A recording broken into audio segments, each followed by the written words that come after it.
على سيدنا مولانا محمد وعلى آل سيدنا مولانا محمد اللهم صل على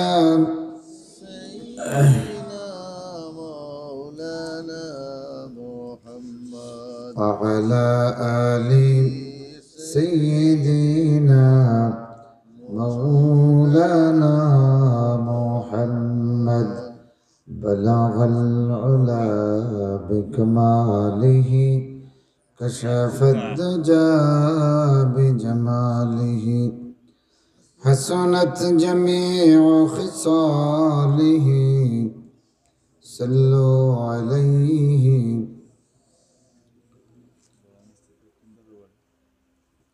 ऐरह मंजिल है किधर राह मदीना ऐरह मंजिल है किधर राह मदीना दिल मेरा हर वक्त हवा ख्वाह मदीना बलगल उला बिकमालिह كشف الدجى بجماله حسنت جميع خصاله صلوا عليه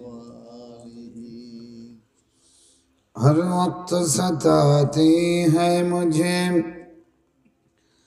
याद मदीना हर वक्त सताती है मुझे याद मदीना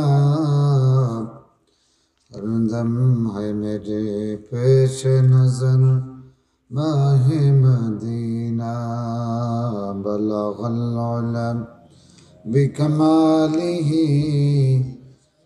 कशफ الدجى بجماله حسنت جميع خصاله صلوا عليه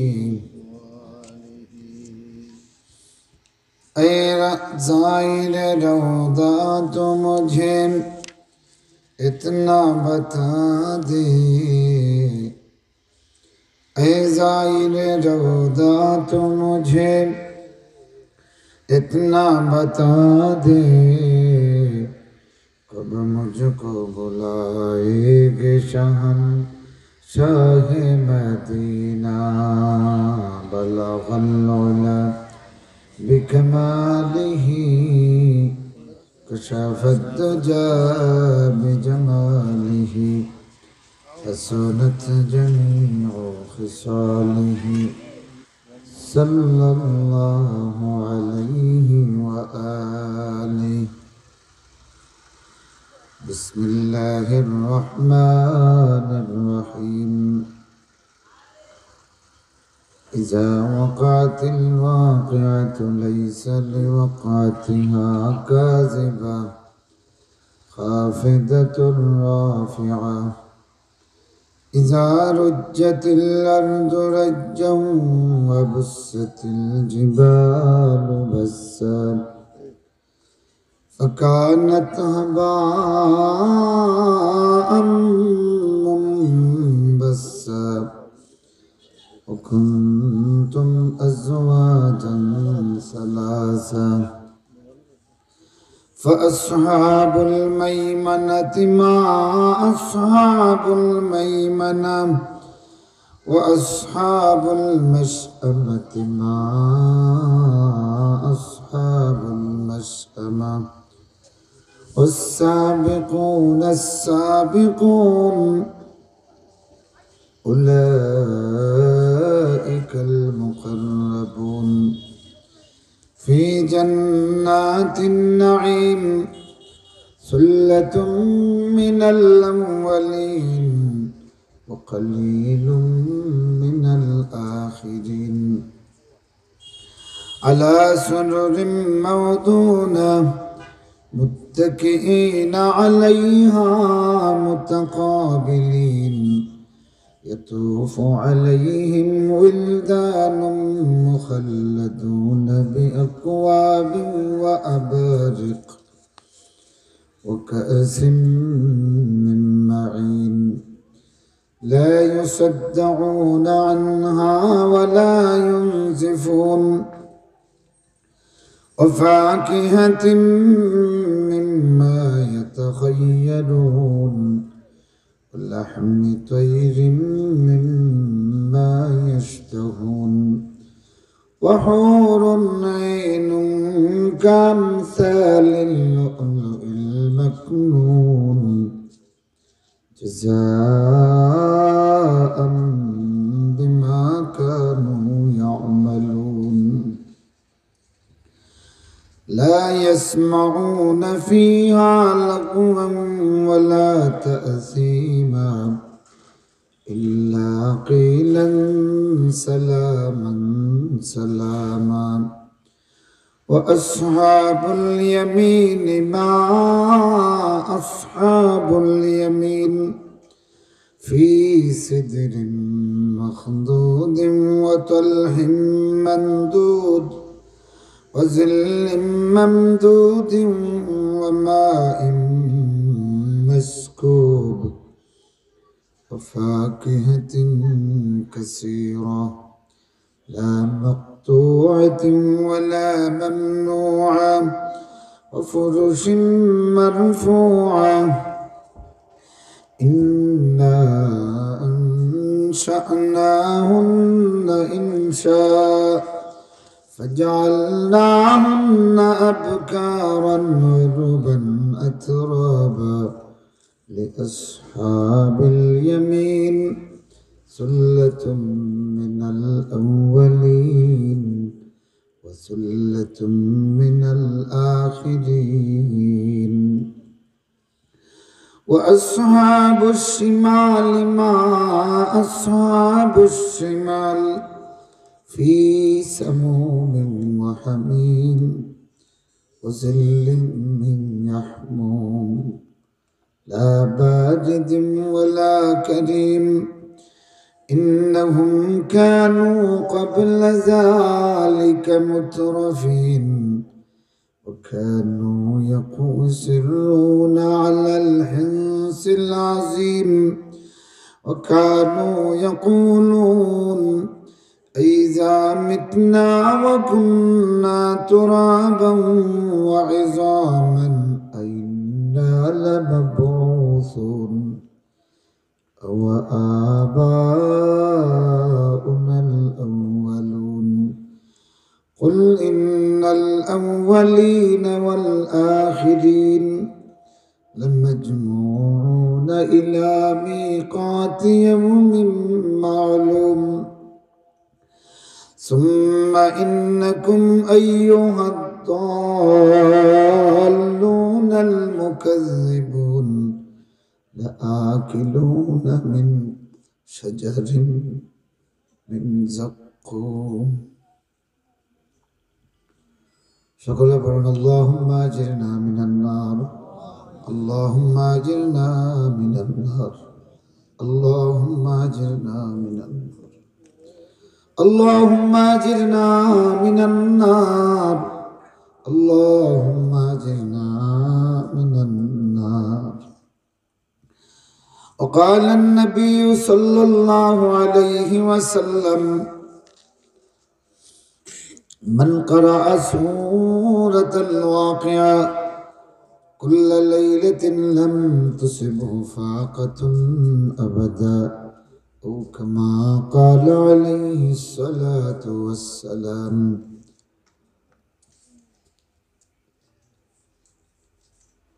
جاء عثمان بن عفان رضي الله تعالى عنه عائدا إلى ابن مسعود رضي الله تعالى عنه وقال وما تشتكي قال ذنوبي قال وما تشتهي قال ابن عباس رضي الله تعالى عنه رحمة ربي قال عثمان بن عفان رضي الله تعالى عنه ألا آمر لك بطبيب قال ابن مسعود رضي الله تعالى عنه الطبيب أمرضني قال عثمان بن عفان رضي الله تعالى عنه لا آمر لك بعطاء قال لا حاجة لي فيه قال عثمان بن عفان رضي الله تعالى عنه يكون لبناتك من بعدك قال ابن مسعود رضي الله تعالى عنه أتخشى على بناتي الفقر أتخشى على بناتي الفقر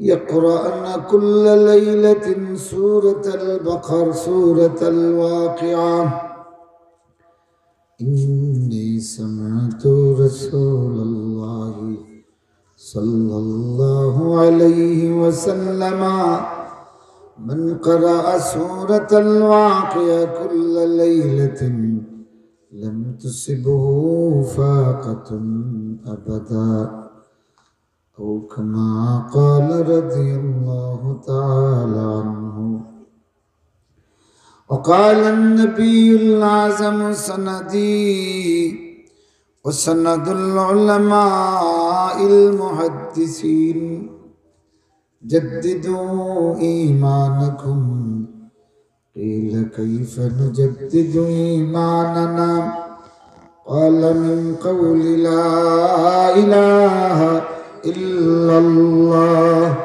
لا إله إلا الله لا إله إلا الله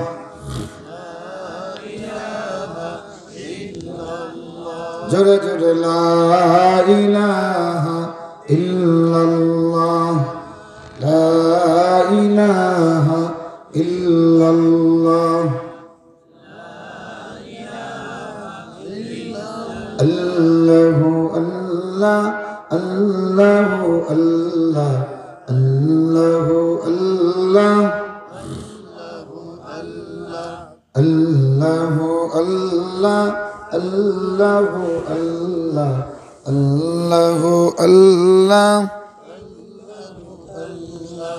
আল্লাহ তোমারি ধরার মাঝে কত জানা অজানা সৃষ্টি আছে কেউ নেই তোমার নাম জানে না তোমার নামের তসবিহ জপে না তোমার নামের তসবিহ জপে না আল্লাহু আল্লাহ আল্লাহু আল্লাহ আল্লাহু আল্লাহ আল্লাহু আল্লাহ আল্লাহু আল্লাহ আল্লাহু আল্লাহ হৃদয়ের জানালা খুলিয়া এখন এসো আল্লাহর নামে তসবিহ জপি মন আল্লাহর নামে তসবিহ জপি মন আল্লাহু আল্লাহ আল্লাহু আল্লাহ আল্লাহু আল্লাহ লা ইলাহা ইল্লাল্লাহ মুহাম্মাদুর রাসূলুল্লাহ। বকশিমৌল ইসলামী সমাজ কল্যাণ পরিষদের উদ্যোগে আয়োজিত কততম 30তম বার্ষিক ওয়াজ মাহফিলের বার্ষিক তাফসীরুল কোরআন মাহফিলের প্রথম দিবসের চলমান অধিবেশনের সম্মানিত সভাপতি, উপস্থিত ওলামায়ে কেরাম, সম্মানিত মুরব্বিয়ান, পেশাজীবী বন্ধুগণ, সম্মানিত শিক্ষক মণ্ডলী, প্রিয় শিক্ষার্থীবৃন্দ, পর্দার আড়ালের সম্মানিতা মা ও বোনেরা, আমরা কৃতজ্ঞ চিত্তে সর্বপ্রথম আল্লাহ পাকের শুকরগুজার হই, যিনি মেহেরবানি করে আপনাকে আমাকে এই মুবারক মজলিসে শরীক হওয়ার তৌফিক এনায়েত করেছেন। এজন্য আমরা প্রত্যেকে হৃদয়ের সকল আবেগ, ভালোবাসা, চেতনা উজাড় করে জাগ্রত উচ্চারণে পড়ি আলহামদুলিল্লাহ। আর একটু জোরে বলতে হবে, যাতে এই আওয়াজটা গোটা বকশিমল জনপদকে মুখরিত করে এই মাহফিলের দাওয়াত পৌঁছে দেয়। পারবেন? গলা ছেড়ে আরেকবার পড়ুন আলহামদুলিল্লাহ। মুআজ্জাজ হাজিরিন, আমি আপনাদের সামনে সূরাতুল ওয়াকিয়া থেকে তেলাওয়াত করেছি। আল্লাহ চাহে তো মুখতাসার কিছু কথা বলবো ইনশাআল্লাহ। ওমা তৌফিকি ইল্লা বিল্লাহ, আলাইহি তাওয়াক্কালতু ওয়া ইলাইহি উনীব। এই পৃথিবীতে আমরা মানুষ প্রত্যেকেই আমরা চেষ্টা করি অভাব মুক্ত হওয়ার,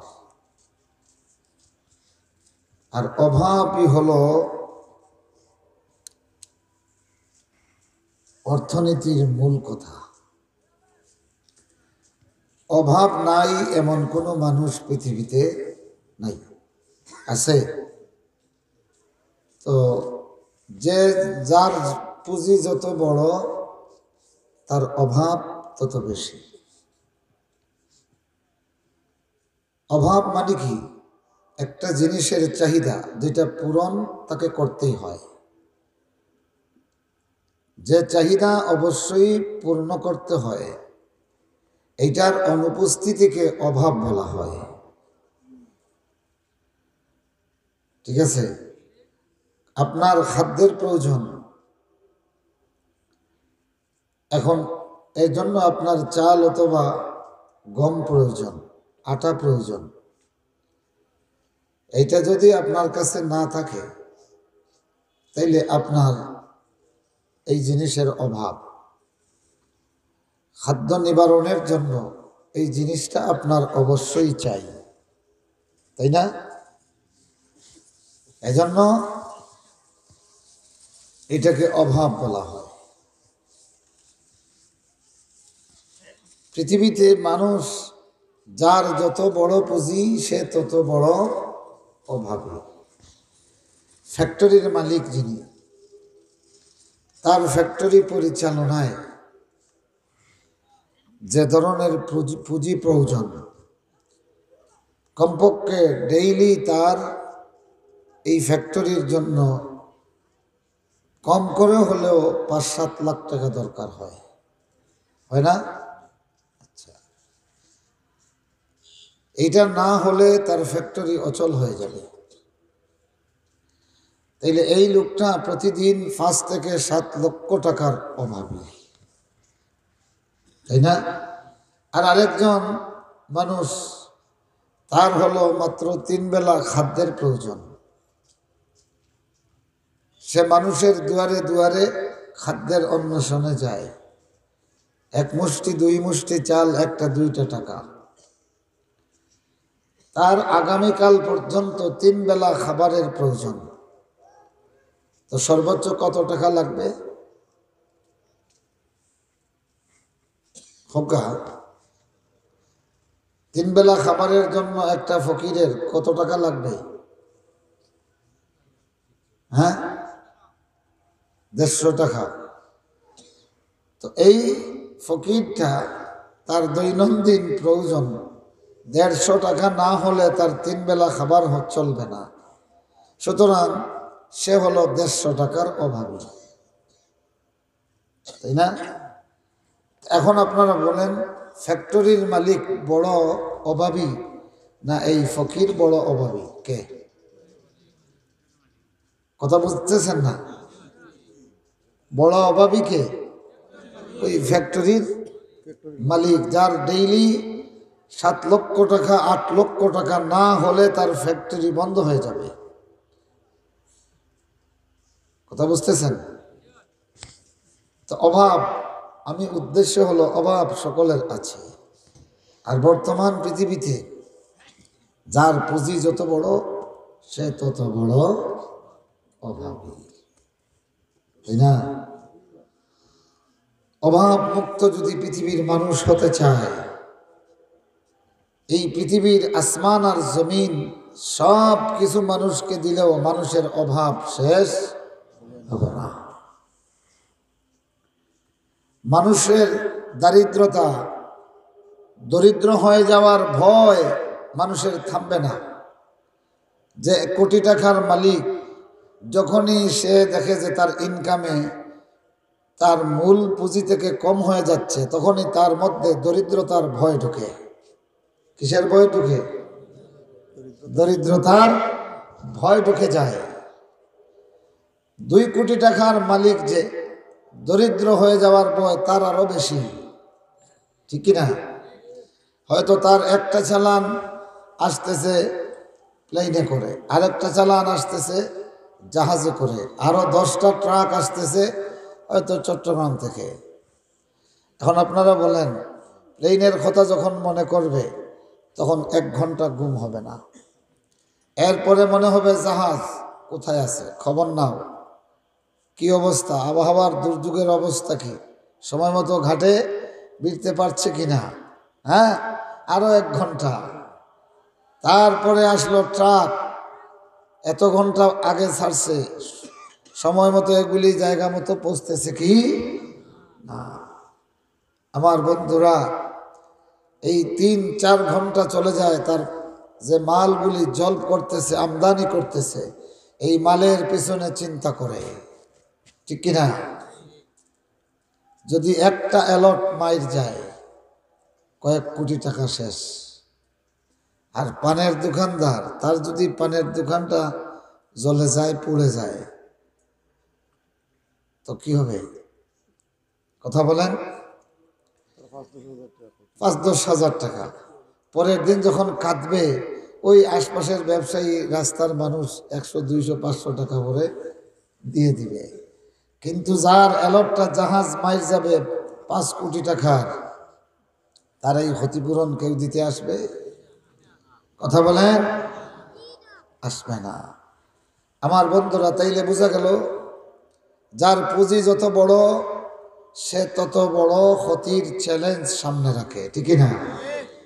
যার পুঁজি দুনিয়াতে কম, যত কম তার ক্ষতির সম্ভাবনা কম। তার ক্ষতি পুষিয়ে নিতে পারে, কিন্তু বিশাল পুঁজিওয়ালা যদি নোকসানের মধ্যে পড়ে তার ক্ষতি পুষিয়ে নিতে পারে না। আমার বন্ধুগণ, এই তামাম দুনিয়ার গোটা সম্পদ যদি মানুষকে দেওয়া হয় একজনকে, তামাম পৃথিবীর মানুষের চেয়ে তার অভাব হবে সবচেয়ে বেশি। তার সবচেয়ে বেশি দারিদ্রতার ভয় তার মধ্যে থাকবে। কিভাবে দেখবেন? এই পৃথিবীর একজন এস্টাবলিশ পিতা, সে যখন একটা ব্যবসা বাণিজ্য অথবা অন্য কিছু করিয়া একটা বিশাল পুঁজি গড়ে, একটা সম্পদ গড়ে, এখন তার কয়েকটা বাচ্চা নাইনি, এদেরকে নিয়ে এখন চিন্তা শুরু করে, কোনটারে আমেরিকা পাঠামো, কোনটারে রাশিয়া পাঠামো, কোনটারে কানাডা পাঠাবো। চিন্তা শুরু হয় কি হয় না? কেন করে? যে যদি এদেরকে এস্টাবলিশ না করি, আমি যা কামাই করছি, আমি যা সঞ্চয় করছি, এগুলি ইঁদুরের মতো বসিয়া বসিয়া টুকরাই টুকরাইয়া খাবে। আমার পূবের কিত্তা, আমার পশ্চিমের কিত্তা, আমার কুলাউড়ার ভিটা, আমার নবাবগঞ্জ বাজারের ভিটা, সব কিছু বিক্রয় করিয়া করিয়া খাইয়া ফকির করে দিবে। আমার ভাইরা, আমার বন্ধুরা, পুঁজি যত বাড়ে, আওলাদ যত বাড়ে, মানুষের দারিদ্রতার ভয় তত বাড়ে, ঠিক না? এই সব দারিদ্রতার ভয় মানুষের চলে যায়। তাম দুনিয়ার সম্পদেও যেটা মানুষের দারিদ্রতার ভয় দূর করতে পারে না, অভাব থেকে সুখী করতে পারে না, আল্লাহ রাব্বুল আলামিন তার কোরআনে এমন একটা ব্যবস্থা দিয়েছেন, যেই ব্যবস্থা মুমিন যদি গ্রহণ করে তার মতো সুখী পৃথিবীতে আর দ্বিতীয় কেউ থাকে না। হতে পারে সে কোটিপতি, আল্লাহ তারে অভাব মুক্ত করে দিবেন। হতে পারে সে রাস্তার ফকির, আল্লাহ তারে অভাব মুক্ত করে দিবেন। সুবহানাল্লাহ। এইরকম একটা ব্যবস্থা আল্লাহর কোরআনে আছে। আজকে আমার খেয়াল এটা আপনাদেরকে বলে দিব ইনশাআল্লাহ। বলেন তবে এটা আমার মন গড়া কথা নয় ভাই। হযরত ইবনে মাসউদ রাদিয়াল্লাহু তাআলা আনহু অসুস্থ, এমন অসুস্থ যেই অসুস্থতায় তিনি মারা গেছেন। হযরত উসমান ইবনে আফফান রাদিয়াল্লাহু তাআলা আনহু তারে দেখতে গেছেন। দেখতে গিয়ে বললেন, মা তাশতাকি, ও ইবনে মাসউদ, আপনার কোনো অভিযোগ থাকলে বলেন, কি কষ্ট হচ্ছে, আপনার কষ্টের কথা একটু বলেন না। তিনি বললেন, যুনুবি, আমার কষ্ট, আমার বোঝা হলো আমার গুনাহ। আল্লাহু আকবার। ও বুকশিমলের মুসলমানগুলি শোনো, আল্লাহ রাসূলের সাহাবীদের জীবনটা কেমন জীবন ছিল। মৃত্যু শয্যায় শহীদ, তিনি বলেন, যুনুবি, আমি আমার গুনাহ নিয়ে শাকওয়া করতেছি, গুনার বোঝা মাথায় লইয়া খুব কষ্ট করতেছি। আমার সমস্ত অভিযোগ জীবনের বিরুদ্ধে গুনাহ নিয়া। আল্লাহু আকবার। হযরত উসমান ইবনে আফফান বলেন, ওমা তাশতাহি, ও ইবনে মাসউদ বলেন, আপনার মন কি চাইতেছে? বললেন, রাহমাতু রাব্বি, ও উসমান, আমি আল্লাহর রহমতের তামান্না করতেছি, আমি আল্লাহর রহমতের দুয়ারের ভিখারি, কায়েমনা বাক্যে আমি আমার মাওলার রহমত কামনা করতেছি। হযরত উসমান রাদিয়াল্লাহু তাআলা আনহু খলিফাতুল মুসলিমিন 3 নম্বরে বললেন, আলা আমুরা লাকা বিতাবিবিন, উবাই ইবনে মাসউদ, আপনার জন্য একজন ডাক্তারের ব্যবস্থা করি, আমি আদেশ করে একজন ডাক্তার পাঠিয়ে দেই। ইবনে মাসউদ বলেন, ও উসমান রে, ডাক্তার তুমি কার কাছে পাঠাবে? আত-তাবিবু আমরাদানি, ডাক্তার যিনি, তিনি তো আমারে অসুস্থতা দিয়েছেন। সুবহানাল্লাহ। যিনি ডাক্তার তিনি তো আমাকে পীড়া দিয়েছেন, যিনি ডাক্তার তিনি আমাকে বেমার দিয়েছেন। ও উসমান, ডাক্তার তুমি কার জন্য পাঠাবে, কাকে পাঠাবে? হযরত উসমান রাদিয়াল্লাহু তাআলা আনহু বললেন, লা আমুরা লাকা বিআতাইন মিন বাইতিল মাল। ও ইবনে মাসউদ, তাহলে এক কাজ করি, বাইতুল মাল থেকে একটা বরাদ্দ আপনার বাড়িতে পাঠাই।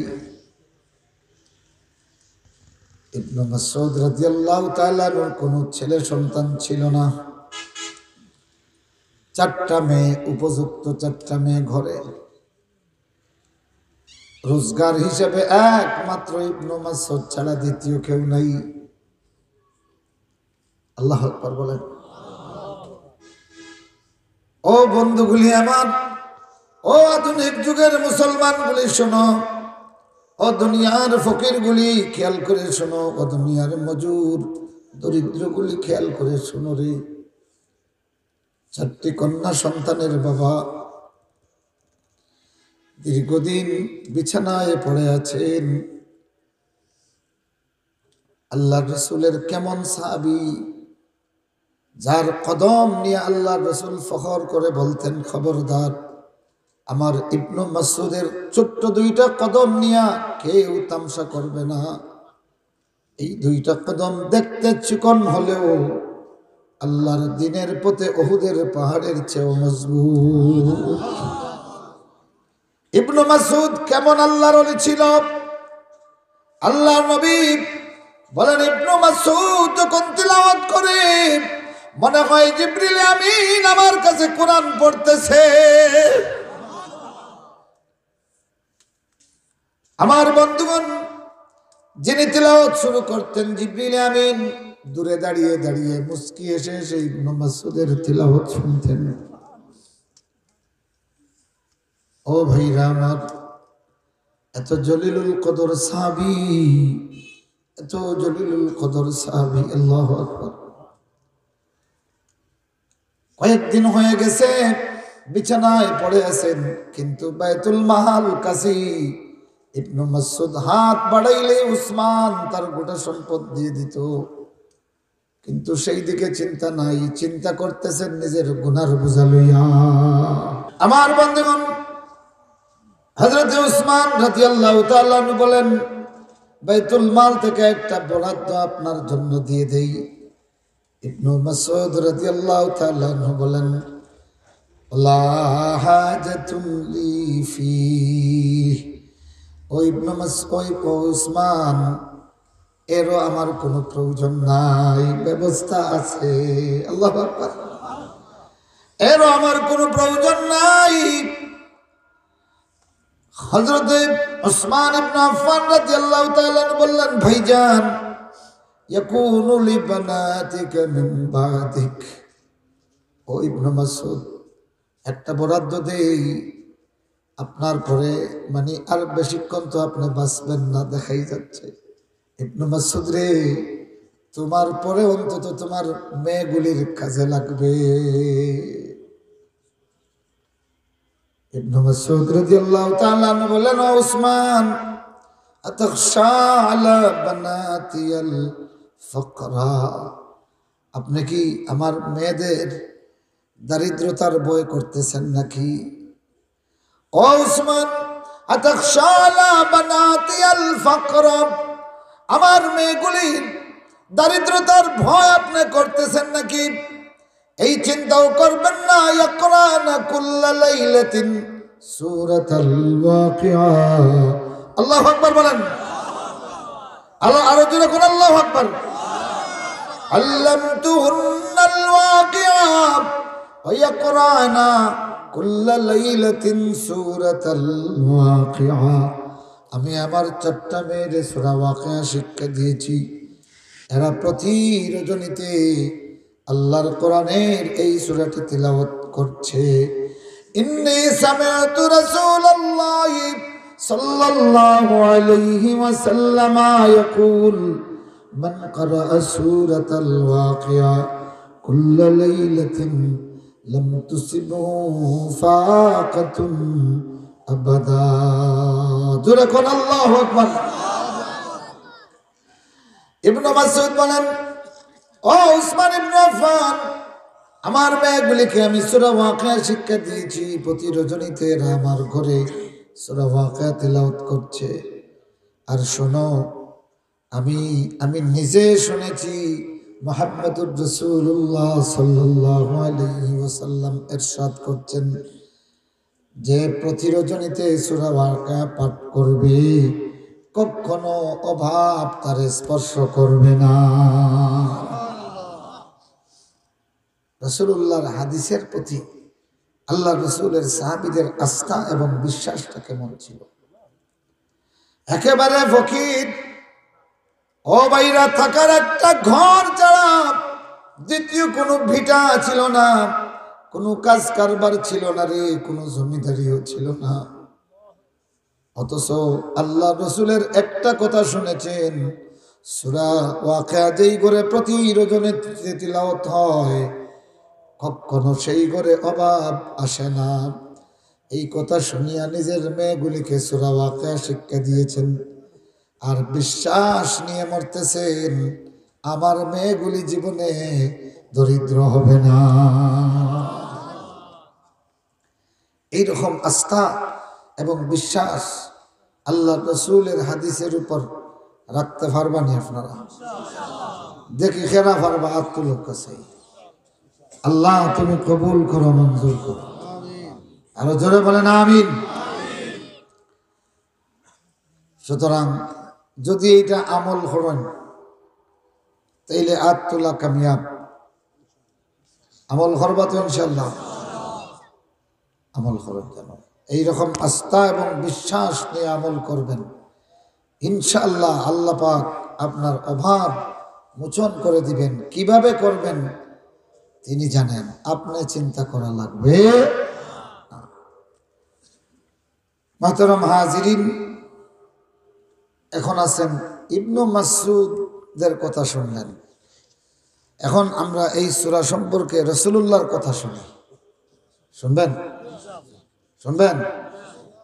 একদিন আল্লাহ রাসূলের সঙ্গে দিবসে সাক্ষাৎ হয়েছে হযরত আবু বকর সিদ্দিক রাদিয়াল্লাহু তাআলা আনহু। তো রাসূলুল্লাহ রাস্তায় হাঁটলে তার সাহাবীদের চেহারার দিকে তাকাইয়া এর ফেটের অবস্থা কি এটা বুঝতেন। আর সাহাবীদের মধ্যে একমাত্র সাহাবী ছিলেন যিনি মুহাম্মদুর রাসূলুল্লাহ সাল্লাল্লাহু আলাইহি ওয়াসাল্লামের চেহারার দিকে তাকাইতেন। একটা মা তার আদরের সন্তানরে যেই রকম দেখে, সুবহানাল্লাহ, কোনো অসুবিধা নেই হলো। রাসূলুল্লাহর চেহারায় কোনো মলিনতা আসেনি, রাসূলুল্লাহর মধ্যে কোনো কষ্ট আসেনি, সুবহানাল্লাহ। আবু বকর রাদিয়াল্লাহু তাআলা আনহু একদিন বললেন, ইয়া রাসূলুল্লাহ কদ শিবতা, আজকে হঠাৎ মনে হচ্ছে আপনি বুড়ো হয়ে গেছেন, আপনার চেহারার মধ্যে মলিনতা, আপনার চেহারার মধ্যে বুড়ো বুড়ো ভাব। আল্লাহর নবী বললেন, আবু বকর, বয়সে আমি বুড়ো হই নাই, তবে আমারে বুড়ো বানিয়ে দিয়েছে। কদ শাইয়াবাতনি সূরাতুল ওয়াকিয়া ওয়াল মুরসালাত ওয়া হুদ আম্মা ইয়াতাসাআলুন ওয়া ইযাশ শামসু কুওয়িরাত। ও আবু বকর রে, আল্লাহর কোরআনের সূরা ওয়াকিয়া, সূরা হুদ, সূরা মুরসালাত, আম্মা ইয়াতাসাআলুন, ইযাশ শামসু কুওয়িরাত, এই সূরাগুলির তিলাওয়াত আমি মুহাম্মদুর রাসূলুল্লাহরে বুড়ো বানিয়ে দিয়েছি। বোঝা গেল রাত্রে আল্লাহর রাসূল এই সূরাগুলি তিলাওয়াত করেছেন। কেন করেছেন? এই সূরাগুলি তিলাওয়াত করেছেন আর আল্লাহর রাসূল সারা রাত কেঁদেছেন। আল্লাহু আকবার। আমার বন্ধুগণ, সূরা হুদের মধ্যে আল্লাহ পাক জাহান্নামের ভয়াবহ দৃশ্য পেশ করেছেন। কিয়ামতের ময়দানে জাহান্নাম দেখিয়া মানুষের কি অবস্থা হবে এটা বলেছেন। সূরা ওয়াকিয়ার মধ্যে কিয়ামতের ময়দানে পাপিষ্ঠদের অবস্থা কেমন হবে। সুল্লাতুম মিনাল আউয়ালিন ওয়া সুল্লাতুম মিনাল আখিরিন ওয়া আসহাবুশ শিমালি মা আসহাবুশ শিমাল ফি সামুমিন ওয়া হামিম ওয়া জিল ফি সামুমিন ওয়া হামিমিন ওয়া জিল্লিন মিন ইয়াহমুম লা বারিদিন ওয়া লা কারীম ইন্নাহুম কানূ قبل ذلك مترفين وكانوا يصرون على الحنث العظيم وكانوا يقولون إذا متنا وكنا ترابا وعظاما إنا لمبعوثون أو آباؤنا الأولون قل إن الأولين والآخرين لمجموعون إلى ميقات يوم معلوم। ও ভাইরা, এই জন্য একটা কবি বলে, বারবার বলে রাসূলের শানে, এমন দরদি আর নাই। ঠিক না? রাসূলের মতো উম্মতের প্রতি এমন দরদি দুনিয়াতে আর কেউ নাই। তোর আপন মায়ের চেয়েও বেশি দরদ তোর জন্য মুহাম্মদুর রাসূলুল্লাহ, তোর বাবার চেয়েও বেশি দরদ আমার নবী মুহাম্মদুর রাসূলুল্লাহ। সুবহানাল্লাহ। বকশিমলির মুসলমান, নাক দেখাইয়া রাত যায়, তোর দিন যায়, কান ঘুমাইয়া ঘুমাইয়া এই বিলাসিতার জিন্দগি তোর যায় চলে যায়। অথচ 1450 বছর আগে সূরা ওয়াকিয়া তিলাওয়াত করেছেন আমার নবী, সারা রাত কেঁদেছেন তোর জন্য রে। আল্লাহর নবী জাহান্নামের ভয়ে কেঁদেছেন, নিজের জন্য নয়। ও বকশিমলির মুসলমান, অনাগত কালের গুনাহগার উম্মত গুলির কথা চিন্তা করে। আল্লাহু আকবার। ও ভাইরা, যখন কোনো খবর আছে একটা এলাট 10 জনের একটা প্রতিনিধি দল নৌকায় ডুবিতে মারা গেছে, বকশিমলির কোনো মায়ের সন্তান যদি বিদেশ যাত্রী হয়, এই মায়ের চোখে ঘুম লাগে না, ঠিক না? রাত যখন গভীর হয়, মায়ের ঘুম আসে না, বারবার মনে করে, না জানি আমার ছেলেও যদি সেই 10 জনের মধ্যে হয়, আহারে আমার কলিজা ছিঁড়া ধন, কি হলো কি হলো, আল্লাহ আমার বাচ্চাটারে দেখিয়ে রাখিও। তোর মা তোর জন্য এইভাবে কান্দে, বিদেশ যাইতে বিপদে পড়ে যাওয়ার সম্ভাবনা দেখিয়া আল্লাহর সূরা ওয়াকিয়ার জাহান্নামের বিবরণ শুনিয়া 1450 বছর আগে আমার নবী রাহমাতুল্লিল আলামিন অনাগত কালের পাপিষ্ঠ উম্মতগুলির কথা চিন্তা করিয়া কান্দেন আর বলেন, আহারে না জানি আমার উম্মত যদি এইভাবে জাহান্নামী হয়ে যায়। আমার ভাইরা, সারাটা জীবন আল্লাহর নবী কাঁদলেন দুনিয়াতে উম্মতের জন্য, কিয়ামতের ময়দানে কাঁদবেন, ইয়া রাব্বি উম্মতি, ইয়া রাব্বি উম্মতি, ইয়া রাব্বি উম্মতি, ইয়া রাব্বি উম্মতি। নফসি নফসি কাঁপি জঙ্গে হর নবী, আব কৌসর লে পিজঙ্গে রহমাতুল লিল আলামিন। সুবহানাল্লাহ। ও ভাইরা, রাসূল কেঁদেছেন 1450 বছর আগে সূরা ওয়াকিয়া পড়িয়া। ও যুবক রে, তুই নাটক দেখিয়া কৌতুক দেখিয়া হাসতে হাসতে তোর জীবন যায়। আল্লাহর নবী বলেন, ওয়াল্লাযী নফসি বিয়াদিহি লাউ তা'লামুনা মা আ'লাম লাদাহিকতুম কালীলান ওয়া লাবাকাইতুম কাসীরা। তোমরা যদি জানতে আমি যা জানি, তাইলে কানতে বেশি, হাসতে কম। সেই সময় আল্লাহ রাসূলের সাহাবীরা কেঁদেছেন। আল্লাহ রাব্বুল আলামিন আসমান থেকে সুসংবাদ নাজিল করিয়া রাসূলুল্লাহকে আনন্দ দিয়েছেন। সুবহানাল্লাহ। নবীর সাহাবীরা কেঁদেছে, জাহান্নামের ভয়ে কাঁদতে কাঁদতে পাহাড়ে আশ্রয় নিয়েছে। এদিকে আল্লাহ জিবরিল আমিনকে দিয়ে নবীর কাছে সালাম পাঠিয়ে দিয়েছেন। সুবহানাল্লাহ। জোরে কোন সুবহানাল্লাহ। আমার ভাইরা, আবু বকর বলেন, নবীজি ইতিমধ্যে হঠাৎ আপনাকে বুড়ো মনে হচ্ছে। আল্লাহ নবী বলেন, ও আবু বকর রে, কাদ শাইয়াবাতনি হুদ ওয়াল ওয়াকিয়াম ওয়াল মুরসালাত ওয়া আম্মা ইয়াতাসাআলুনা ওয়া ইযা আশ-শামসু কুওয়িরাত। আমাকে এই সূরাগুলি ইতিমধ্যে বুড়ো বানিয়ে দিয়েছে। কেন? এই সূরাগুলিতে জাহান্নামের যেই বিবরণ, সূরা মুরসালাত পড়িয়া দেখিও রে ভাই। আল্লাহ পাক জাহান্নামের যেই বিবরণ দিয়েছেন, হলুদ হলুদ আগুনের গর্জন, কালো কালো আগুনের গর্জন, উটের খুজুর মতো চিৎকার দিয়ে গর্জন করে উঠবে আগুনের লেলিহান শিখা। আল্লাহু আকবার। জিমালাতুন সুফুর। আল্লাহু আকবার। রাসূলুল্লাহ সাল্লাল্লাহু আলাইহি ওয়াসাল্লামের কাছে আল্লাহ কোরআন নাজিল করেন, জাহান্নামের বিবরণ দেন। আল্লাহ নবী কাঁদতে কাঁদতে বুড়ো হয়ে যান।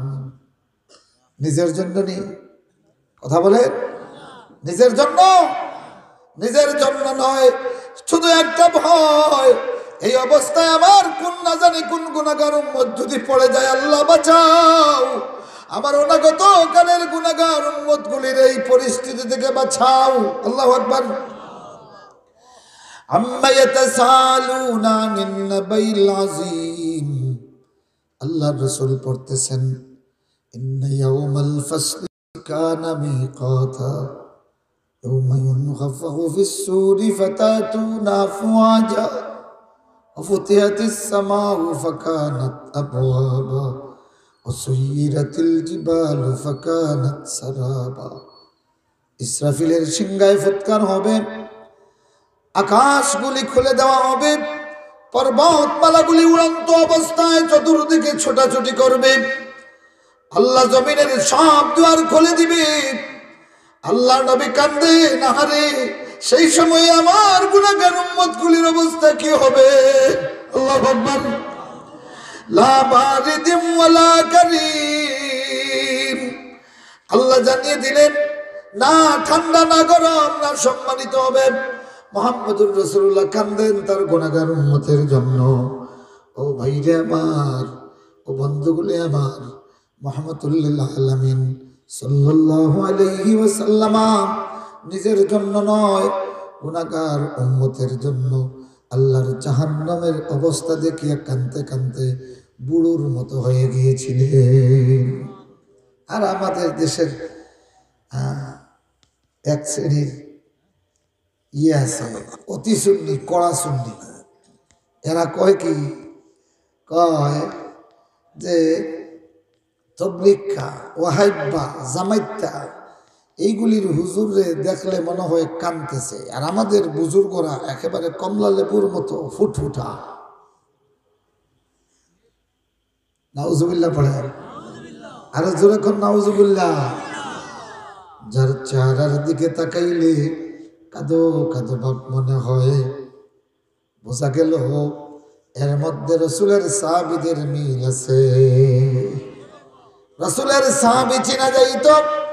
এক তাহাবী বলতেছে হাজারো মানুষের ভিড়ে রসুলের সাহাবী চিনা যায় কিভাবে?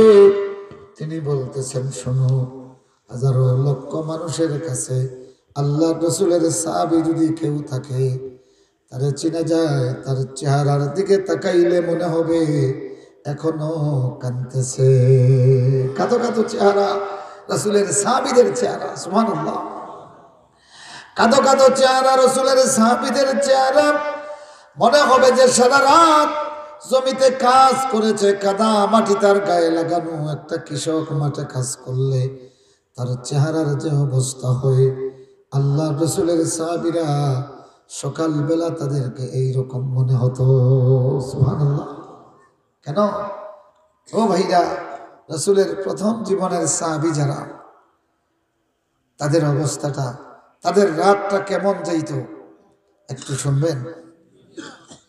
শুনবেন? শুনেন।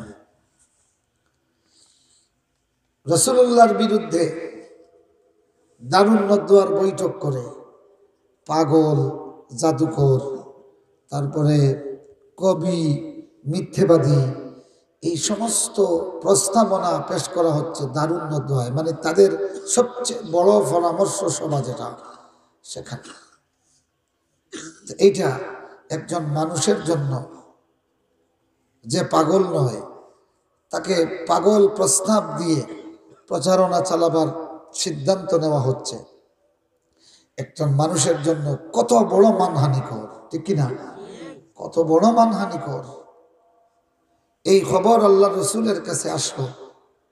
আল্লাহ রসুল এত বেশি দুঃখ পেলেন যে আমারই গোষ্ঠীর, আমারই কওমের মুরব্বীরা, যাদেরকে এত সম্মান করি, যারা এত জ্ঞানী, কিন্তু এত হিংসা, এত বিদ্বেষ, আমার বিরুদ্ধে জাদুকর, পাগল, মিথ্যাবাদী সংসদে বসে আলোচনা করতেছে, অপপ্রচার। রাসূলুল্লাহর মনে কষ্ট লাগলো। আল্লাহ নবী জড়সড় হইয়া তাজাম্মালান নবী সাল্লাল্লাহু আলাইহি ওয়াসাল্লাম, আল্লাহ রাব্বুল আলামিন রাসূলুল্লাহর কাছে সূরা মুজাম্মিল পাঠালেন। সুবহানাল্লাহ। ইয়া আইয়ুহাল মুজাম্মিল কুমিল লাইলা ইল্লা কালিলা নিসফাহু আও ইনকুস মিনহু কালিলা আও জিদ আলাইহি ওয়ারাত্তিলিল কুরআনা তারতিলা। সুবহানাল্লাহ বলেন।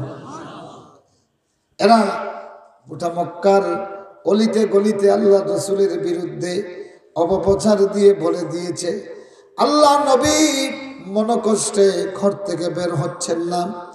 আল্লাহ রাব্বুল আলামিন জানিয়ে দিলেন, ও নবীজি অসুবিধা নাই, মক্কার রাজপথ তোমার জন্য এরা সঙ্গীন করে দিয়েছে, তোমার বিরুদ্ধে অপপ্রচার দিয়া গোটা মক্কার এরা ভরপুর করে দিয়েছে, অসুবিধা নাই। ও নবীজি তুমি দাঁড়িয়ে যাও, রাতের কিছু অংশ যেতে না যেতেই একটু অন্ধকার হলেই মৌলার সামনে দাঁড়িয়ে যাও, অথবা রাত অর্ধেক যখন হয়ে যায় অথবা 3 ভাগের 1 ভাগ চলে যায়, তুমি তোমার মৌলার কাছে দাঁড়িয়ে যাও, আর দাঁড়িয়ে দাঁড়িয়ে কোরআন পড়ো।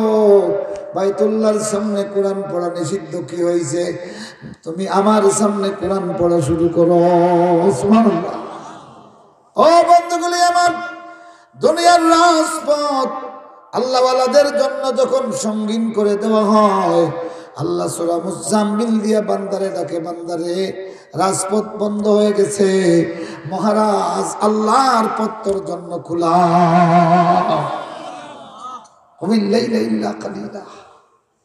রাসূলুল্লাহ দাঁড়িয়ে গেলেন, নামাজ শুরু হলো। হযরত আয়েশা সিদ্দিকা রাদিয়াল্লাহু তাআলা আনহা বলেন, 1 বছর এইভাবে তখনও 5 ওয়াক্ত সালাত ফরজ হয় নাই। রাসূলুল্লাহ এবং সেই সময়কার রাসূলের সাহাবীরা 1 বছর তাদের উপর তাহাজ্জুদের নামাজ ফরজ ছিল। সুবহানাল্লাহ। আর শুরু করতেন রাতের কিছু অংশ যেতে না যেতে, আর একেবারে তুলুয়ে ফজর পর্যন্ত সালাত নামাজ এইভাবে লম্বা কেরাতে দাঁড়াই দাঁড়াইয়া পড়তে পড়তে আয়েশা সিদ্দিকা বলেন, আল্লাহর রাসূলের সব সাহাবায়ে কেরামের হাঁটু থেকে এই আপনার ঘন্টা পর্যন্ত এর মধ্যভাগকে সাক বলা হয়। হযরত আয়েশা বলেন যে মোটা মোটা হয়ে গিয়েছিল ফুলিয়া। আল্লাহু আকবার। আরো জোরে বলেন আল্লাহু আকবার।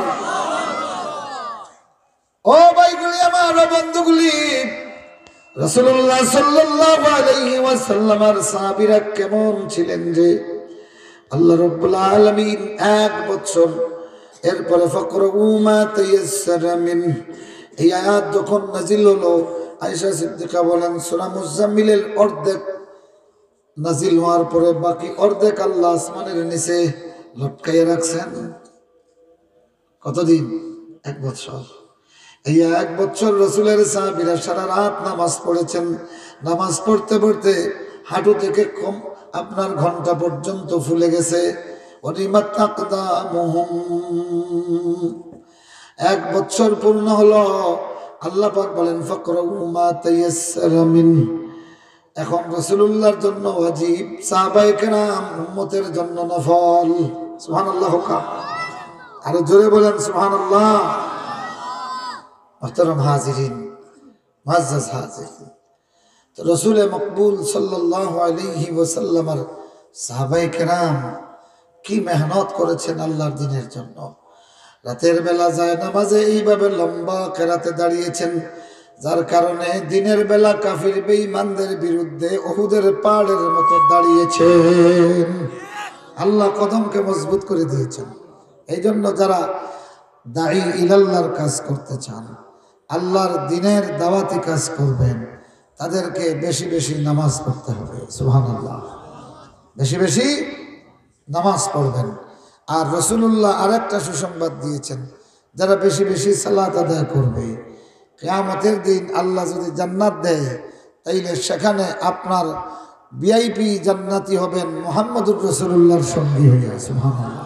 ও ভাইরা, আরেক শ্রেণীর আল্লাহ রাব্বুল আলামিন তার প্রিয় বান্দাগুলি, এদের জন্য আল্লাহ রাব্বুল আলামিন মিসকে আম্বরের পাহাড় বানাবেন। ওই পাহাড়ের উপর বিশাল বিশাল গালিচা থাকবে, মিসকে আম্বরের গালিচাওয়ালা চেয়ার থাকবে, আর সেখানে বসবে, বসিয়া বসিয়া এই দৃশ্যটা দেখবে। সুবহানাল্লাহ। আর জোরে খাও না সুবহানাল্লাহ। হাফিদাতুর রাফিয়া, অনেক কৃতদাস, অনেক কামলা, অনেক চাকর, অনেক অসহায় দরিদ্র কিয়ামতের দিন এইভাবে বালাখানায় থাকবে।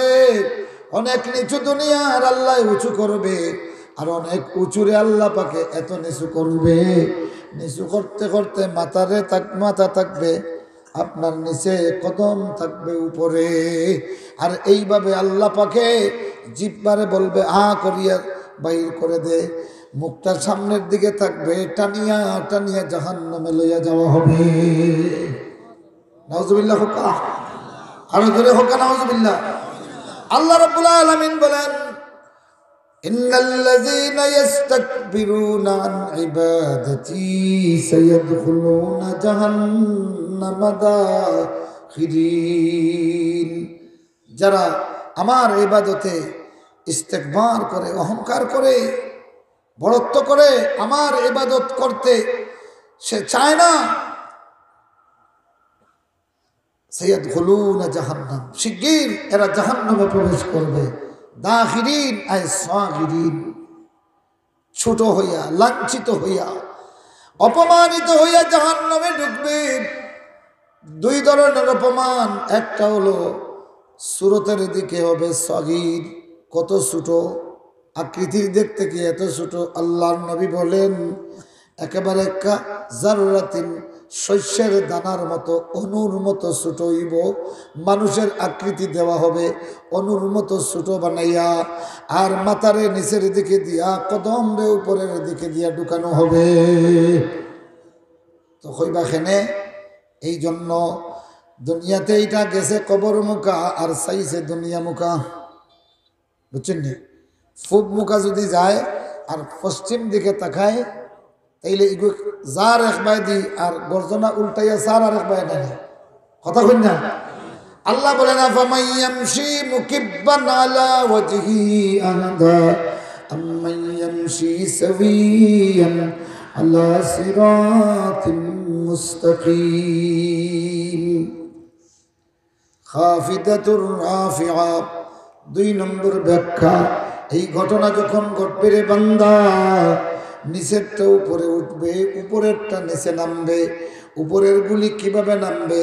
ইজা শামসু কুবিরাত ওয়াইজান নুজুমু কাদারাত ওয়াইজাল বিহারু সুজ্জিরাত। আল্লাহু আকবার বলেন। ইজাস সামাউ ফাতারাত ওয়াইজাল কাওয়াকিবু ইনতাসারাত। ঘটনা যখন ঘটবে বান্দা, উপরের গুলি ভাঙ্গিয়া ভাঙ্গিয়া নিচে পড়বে, আর নিচের গুলি উপরে উঠবে। কত উপরে উঠবে? এই জমিনের বিশাল বিশাল পর্বতগুলির ব্যাপারে আল্লাহ বলতেছেন ইজা রুজ্জাতিল আরদু রাজ্জা, যখন প্রচন্ড ঝাঁকুনি দেওয়া হবে পৃথিবীকে, ফাকানাত হাবাআম মুনবাসসা। আল্লাহু আকবার। ইজা রুজ্জাতিল আরদু রাজ্জা ওয়া বুসসাতিল জিবালু বাসসা। প্রচন্ড ঝাঁকুনি যখন দেওয়া হবে ভূমণ্ডলকে, তৎক্ষণাৎ গোটা পর্বতমালা চূর্ণ বিচূর্ণ হয়ে যাবে। কেমন চূর্ণ বিচূর্ণ হবে? ফাকানাত হাবাআম মুনবাসসা, ফলে উড়ন্ত ধুলি কণা হয়ে যাবে। মুনবাসসা বলা হয় আগুন জ্বালাইলে যেমনি দেখবেন কালো কালো কিছু ধোঁয়া হইয়া উপরে উঠে, উঠে না? উঠতে উঠতে কোথায় যায় চোখে মালুম হয় না। শেষ পর্যন্ত এটা আবার নিচের দিকে পড়ে, নিচের দিকে ঠান্ডা হইয়া পড়ার পরে জমিনে এর কোনো অস্তিত্ব পাওয়া যায়নি, কথা কই না? কোনো অস্তিত্ব পাওয়া যায় না। আল্লাহ বলেন ফাকানাত হাবাআম মুনবাসসা, পর্বতগুলি এইভাবে চূর্ণ বিচূর্ণ হবে, উড়ন্ত ধূলিকণার মতো হবে, এমন ভাবে হবে এগুলি শেষ পর্যন্ত পতিত হবে। কোথায় কেমন ভাবে পতিত হয়েছে চোখে দেখা সম্ভব হবে না। আল্লাহ রাব্বুল আলামিন বলেন আল কারিআতু মাল কারিআ মা আদরাকা মাল কারিআ ইয়াওমা ইয়াকুনুন নাসু কাল ফারাশিল মাবসুস ওয়া তাকুনুল জিবালু কাল ইহনিল মানফুস। সেই দিন পর্বতগুলি ধুনা তুলার মতো উঠতে থাকবে। আল্লাহু আকবার বলেন। ও ভাইরা, রাসূলুল্লাহরে বুড়া দেখায় কেন? আল্লাহ রাসূল ইজা ওয়াকাতিল ওয়াকিয়া লাইসা লিওয়াকাতিহা কাযিবা খাফিদাতুর রাফিআ ইযা রুজ্জাতিল আরদু রাজ্জাম ওয়া বুসাতিল জিবালু বাসসা। আল্লাহ রাসূল 1450 বছর আগে এটা পড়েন, পড়িয়া এই দুর্যোগ আর এই মহা মুসিবতের কথা চিন্তা করিয়া রাসূলে কান্দেন। কিন্তু উম্মতে মুহাম্মদী সারা রাত হাসিয়া হাসিয়া যায়, একটাবারও আল্লাহর জাহান্নামের বয়ে কান্দে না। কান্দার অভ্যাস করবা তো? হয় না? করবা তো ইনশাআল্লাহ। আল্লাহ রাব্বুল আলামিন বলেন, কুনতুম আজওয়াজান সালাসা, তোমরা হবে 3 শ্রেণীতে বিভক্ত। মুকাররাবুন, আসহাবুল ইয়ামিন, আসহাবুশ শিমাল, বামপন্থী, ডানপন্থী, নৈকট্যপ্রাপ্ত, ভিআইপি। কয় শ্রেণী? কিয়ামতে কয় শ্রেণী হবে? ডানপন্থী, বামপন্থী আর আল্লাহর অতি নৈকট্যপ্রাপ্ত। আল্লাহর অতি নৈকট্যপ্রাপ্ত হলেন আন-নবিয়্যুন, ওয়াস-সিদ্দীকুন, ওয়াস-শুহাদা, ওয়াস-সালিহুন। কয় শ্রেণী? কথা কই না? 4 শ্রেণী। যারা হোক কয় শ্রেণী? 4 শ্রেণী। তো প্রথম শ্রেণী হইল কি নবিয়্যুন মুকাররাবুন। সুবহানাল্লাহ পড়েন। এখন আমরা যদি ওইতাম চাই একেবারে নবী হকলর সঙ্গে ওইতা নিখক আছে খেরা ওইতা হাত তুলুকা, মাশাআল্লাহ, হাত নামক্কা। কিয়ামতের দিন আল্লাহ পাকে আপনার তাম নবী হকলর লগে মোলাকাত করাইবা। আমিন কও না? একটা কাজ করা লাগবে দুনিয়াত। কয়টা কাজ? পারবা তো করতে? মান ইউতিল্লাহ ওয়ার রাসূল فأولئك مع الذين أنعم الله عليهم من النبيين والصديقين والشهداء والصالحين। একটা কাজ, যারা দুনিয়াতে আল্লাহ এবং রসুলের এতাওয়াত করবে, দুনিয়াতে আল্লাহর এতাওয়াত আর শুধু মুহাম্মদুর রাসূলুল্লাহর অনুসরণ করবে, কিয়ামতের দিন আল্লাহ তারে তাম নবী হকলের সঙ্গে মোলাকাত করাবে। খেনে করাইবা জানেন নি? শুনতানি আল্লাহ মরি গেছেন না তার মনোজাত করলে? হ্যাঁ, কেন করাবেন আল্লাহ আপনাকে? শোনো, প্রশ্ন করবেন, আমি মুহাম্মদুর রাসূলুল্লাহর উম্মত, খলিলুল্লাহর সঙ্গে আমারে কেন আল্লাহ মোলাকাত করাইবেন? তুমি যদি রাসূলের অনুসরণ করো তাইলে সময় সময় নমরুদের নমরুদের বিরুদ্ধে দাওয়াতি কাজ করা লাগবে। সুবহানাল্লাহ। এখন বুঝছেন নি? ও ভাইরা, রাসূলের ইতাআত করলে মাঝে মাঝে ফেরাউনের সঙ্গে তোমার মুলাকাত হবে। এই জন্য আপনি মুসার মতো তার বিরুদ্ধে দাওয়াত দিবেন।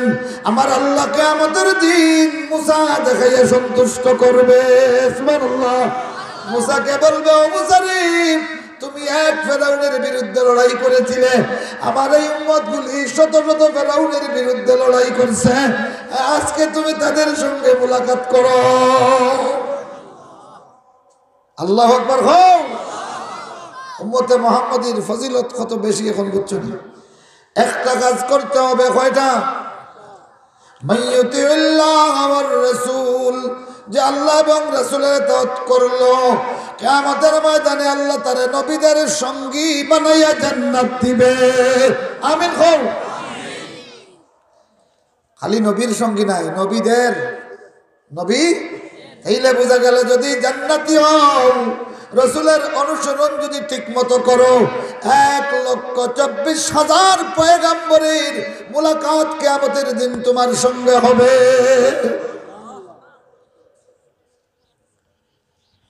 আল্লাহ রাব্বুল আলামিন জান্নাতের কথা বলেছেন, জাহান্নামের কথা বলেছেন।